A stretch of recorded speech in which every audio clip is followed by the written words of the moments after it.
changed slightly because the name of my talk changed slightly. It was about the Tour de France. It is about the Tour de France. The Tour de France is included in it. But it's really using Final Cut Pro 10 in a high-pressure, fast turnaround environment, such as live sports. And in fact, don't panic. I mean, I did this joke last year just to frighten everybody about it's going to be death by PowerPoint. It's not. We've got a few bits to get through, but I've only got about 25 slides or something like that, so I know it can be a bit dull. Who am I?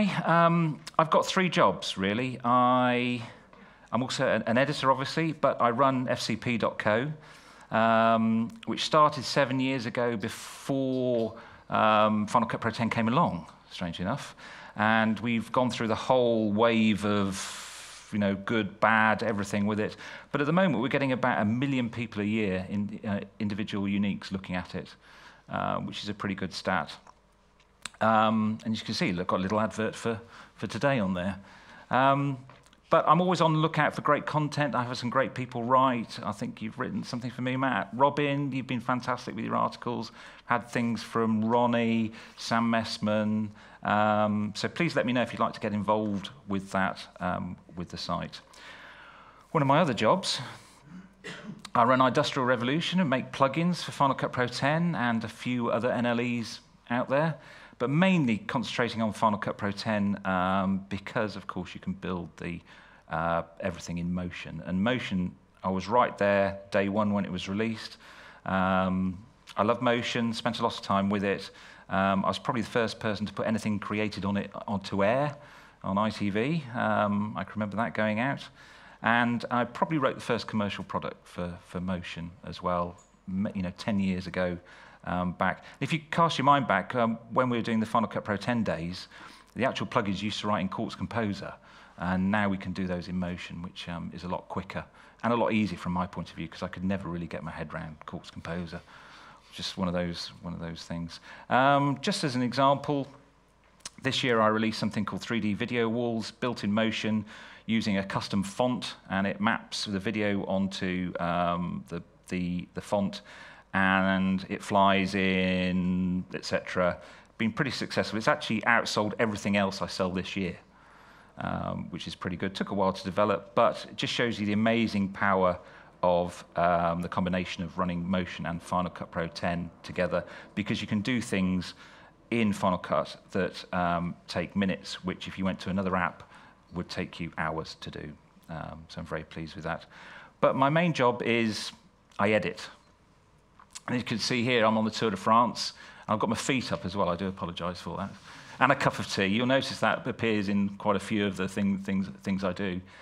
And I've been editing for an awful long time now. I've done 30 years of broadcast. I was the first freelance editor to walk through the doors of ITN, if you remember that, back to the Lockerbie days.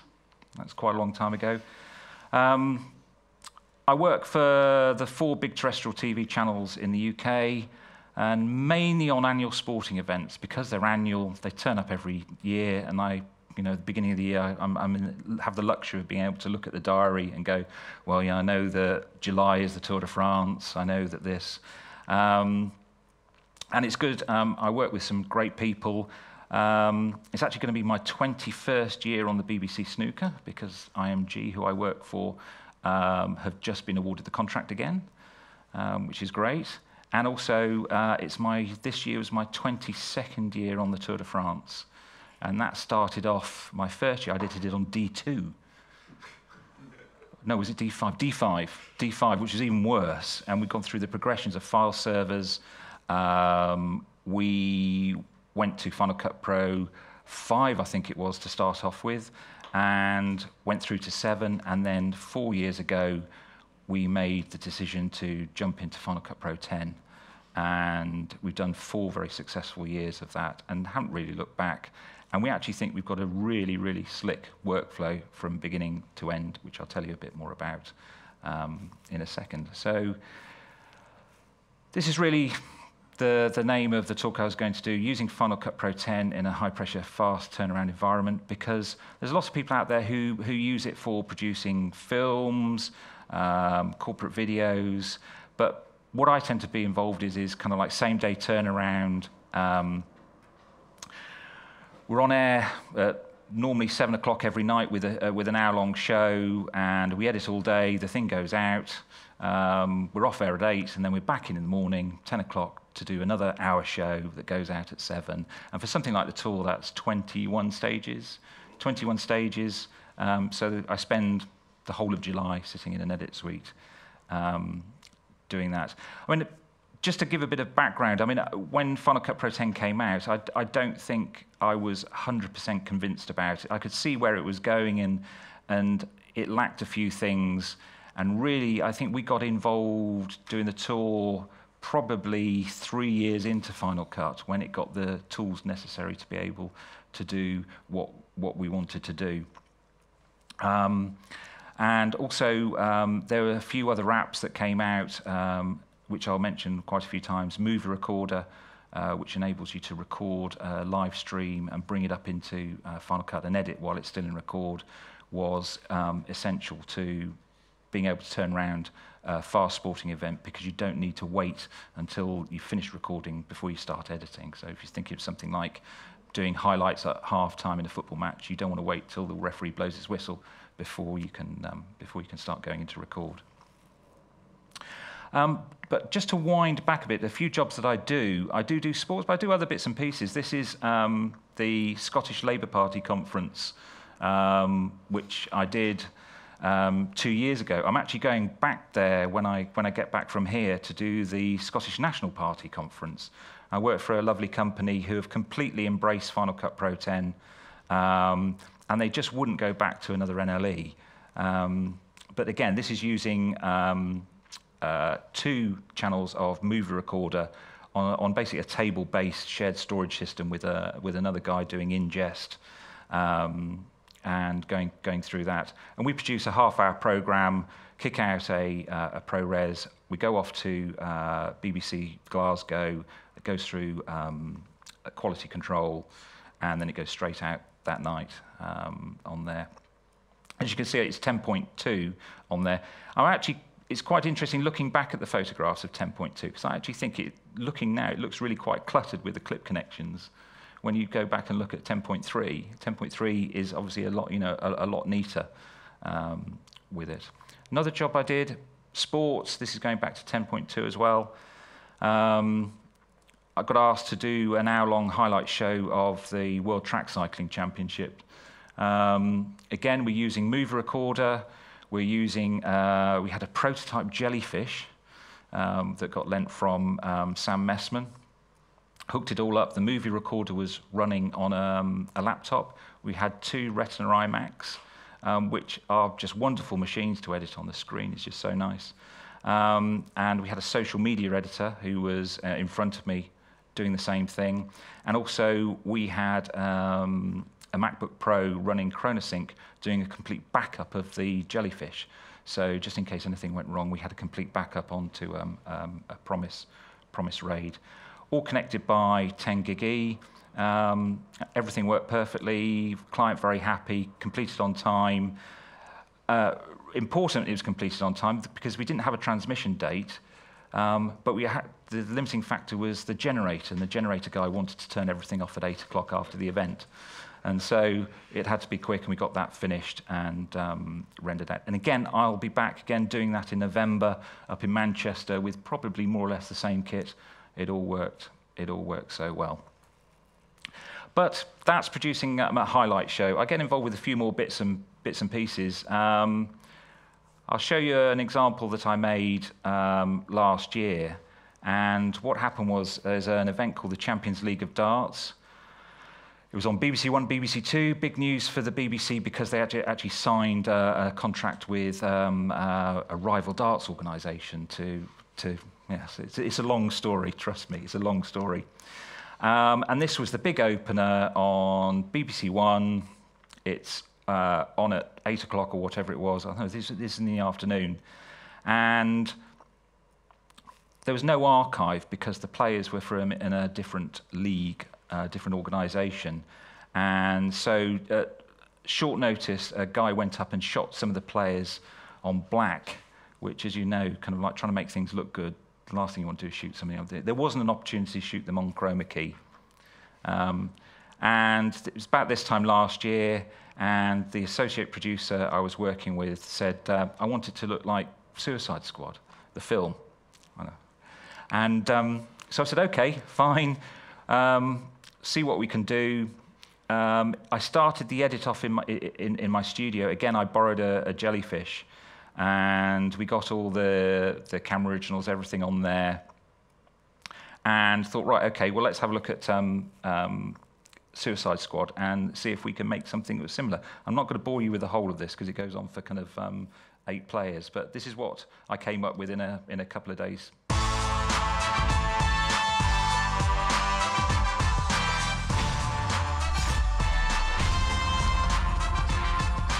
It's massive. It's getting the top 8 players back on TV again, and it's giving us more exposure and more game time on the big stages, and I'm really looking forward to it.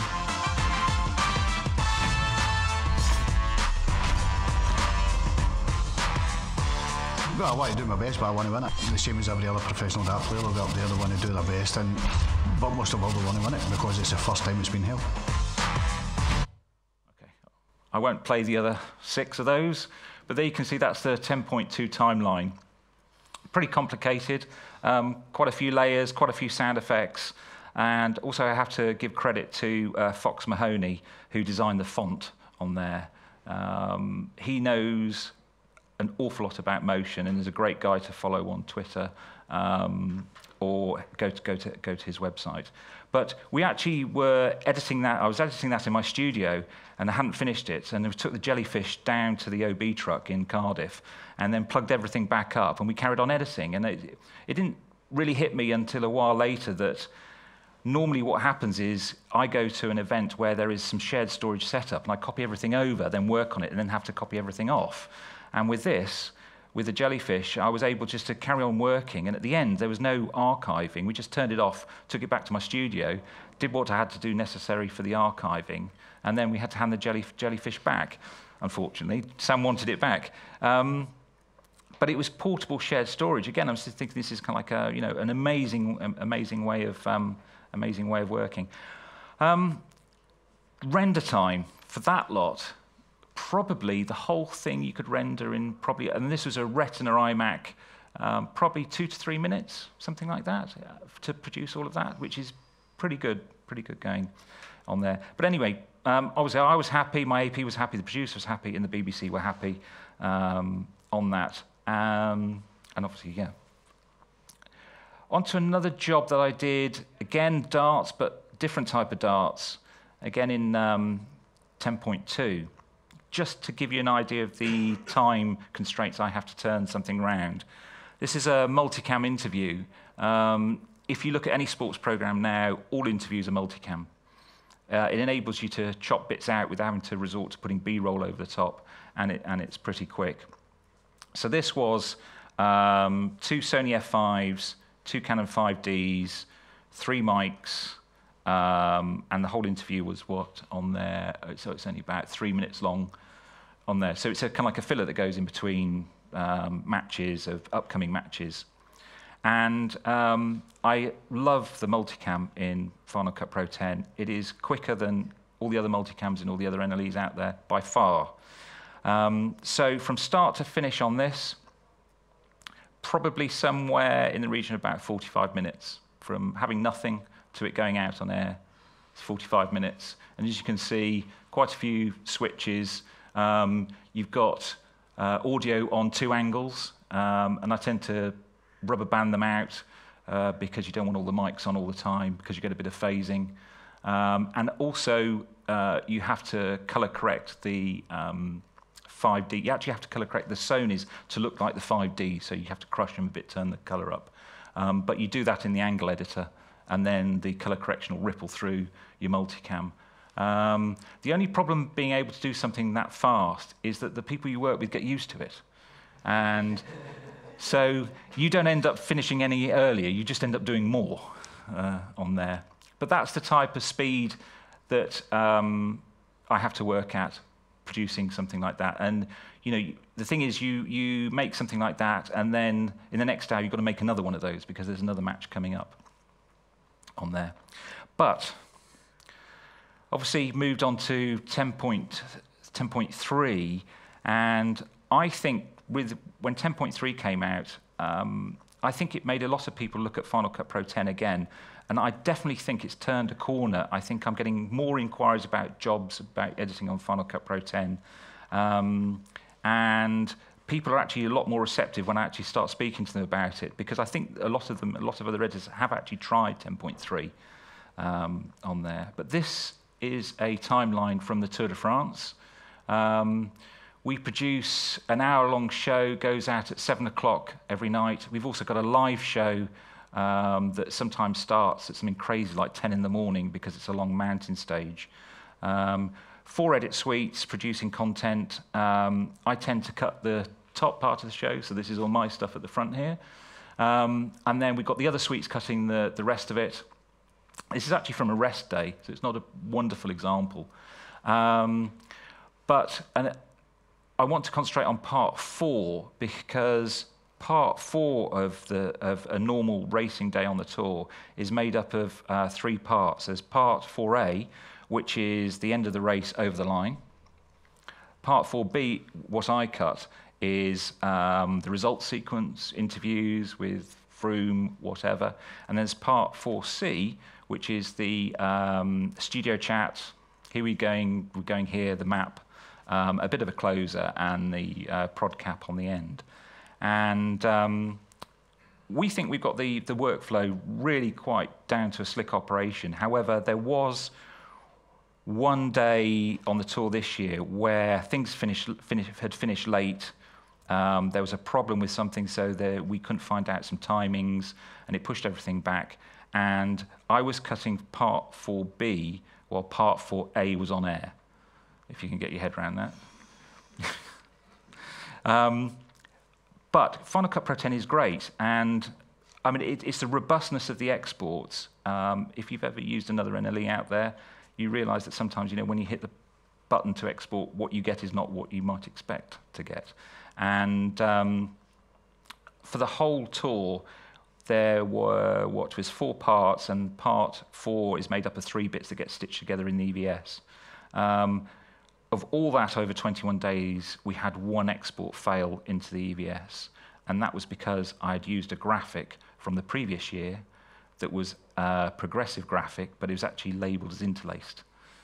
The graphics guys did that, and it failed on that. But apart from that, probably reckon I can get a 15-minute part off the Final Cut Pro timeline into the EVS for transmission in 3 minutes. And that's pretty good going. I mean, I use other NLEs, and they're just nowhere near that time. Here's a bit of a library that we've got. We tend to split up things into events. We've got smart collections that automatically sort things into days, which is really handy. We put a little emoji on the streams, because that's the one we tend to go to most of the time in a hurry. We did put other emojis on different events, but we found that complicated things. We just went simple and went back to having one on there. For something like the Tour, we have something like 4,000, 5,000 items in the library, and it opens 4 seconds, 5 seconds. It really is not a problem anymore with big projects, opening them up and going to them.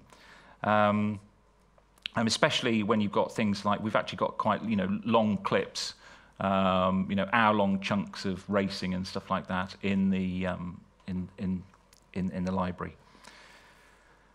Just a few tips with waveforms. Waveforms are the Achilles heel of NLEs. If anything's going to slow you down in an NLE, it's a waveform.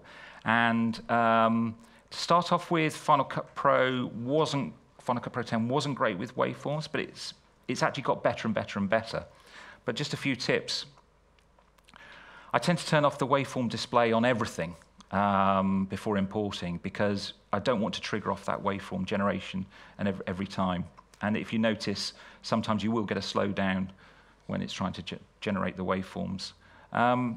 Also, I was trying to explain to another person that if you import 50 hour-long clips, it is going to take a while to think about it. It's not going to be instant, and so you just have to. If you're bringing in lots of stuff, you just have to give it, as my next point, a moment to leave it to draw draw the waveforms. And also for speed, if you get into a mode where you're locked editing the waveforms, just slow everything down, just quit and reopen, and everything should be fine.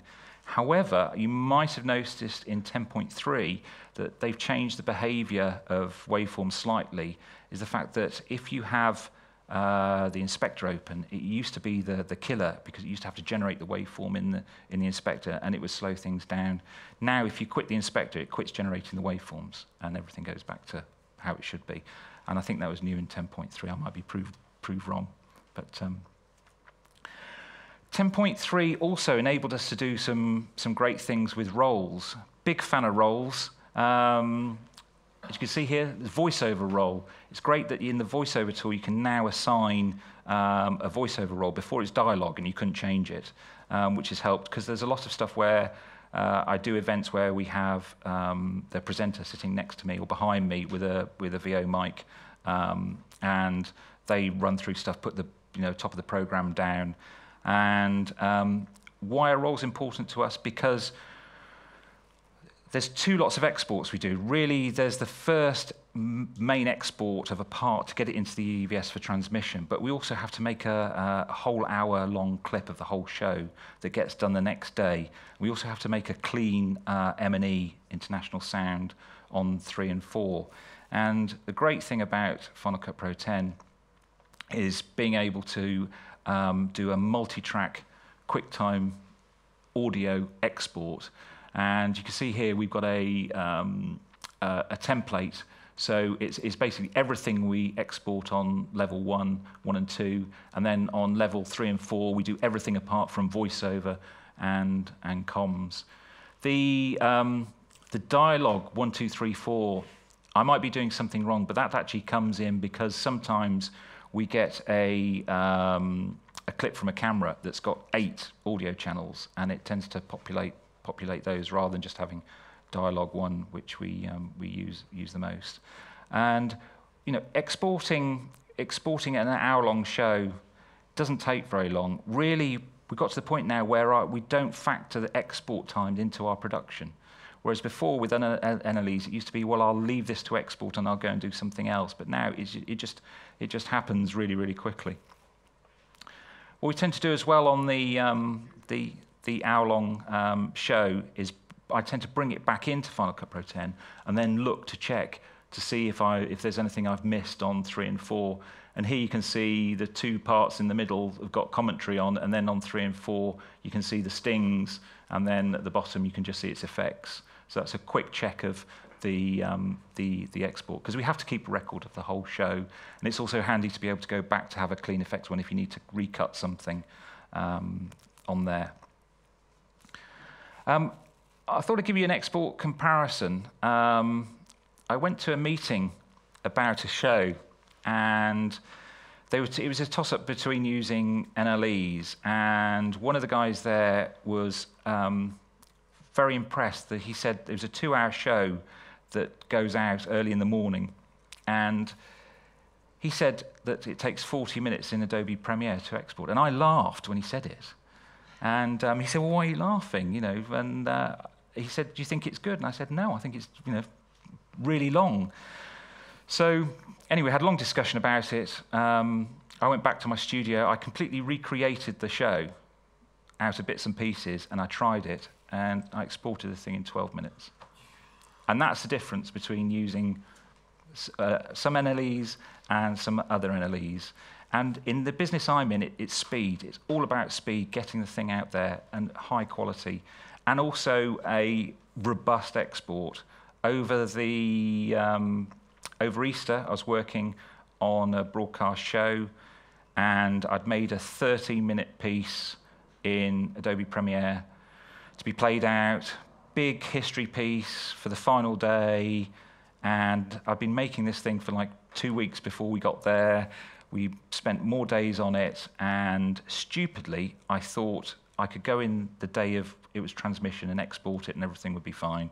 I should have exported it the day before, because when we came to export it, it had glitches, audio problems, and it took us 3 hours to get an export out, 13 minutes, and came quite close to where, and in the end, we had to export the front of it and the back of it, and they joined it in the EVS. And it's just something I'm just not used to with Final Cut Pro 10. You know, Final Cut Pro 10 just works, and we get the shows out the door. Also new for this year, very pleased that we've been using Works for X. I don't know if people are familiar with Works for X here. Let me go straight to this slide. Works for X does a media managing, a bit like Final Cut Pro 7. The important thing is here, the original project is 3 terabytes, and the consolidated project, 86 gigabytes. So that's saving. The producer will tell you that we saved £3,500 on the tour alone by using Works for X on there. An amazing thing. Also, very quickly, we use Producer's Best Friend,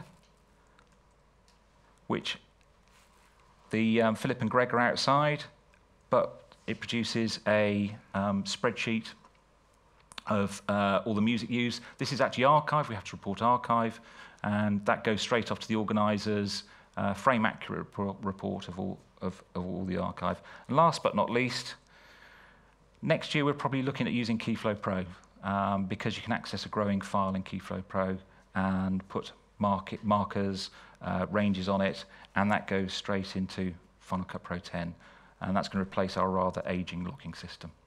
So that's about it. That's all the time I've got, I'm afraid. Hope to see you again next year with a bit more info.